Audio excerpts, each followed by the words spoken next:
Și pe asta.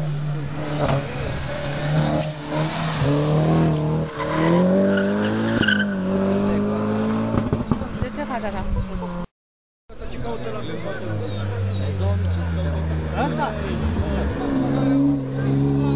E pe dreapta? Da. Hai să mai pun. După aia mă uitai să văd dacă am pus și tricoul pe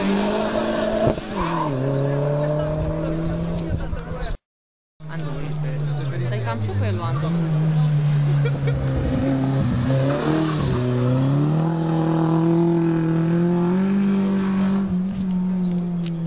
De încet. Acolo îi sunt acolo. Și stai încet, o să-l dau.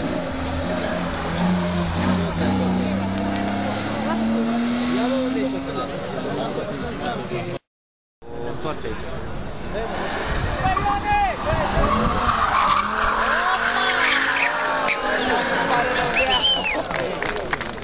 Acum nu mai știu ce aici. Da?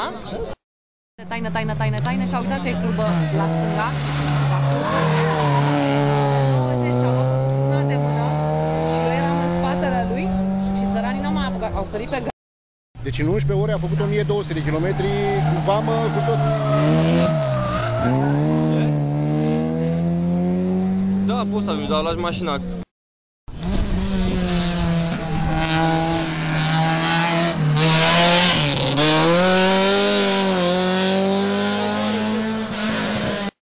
A luat-o pe trotuare, peste mese, peste ăla îi trebuiau picioarele.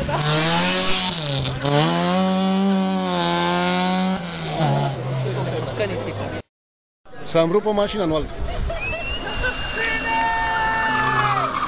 Mă, că e frumușică, mă.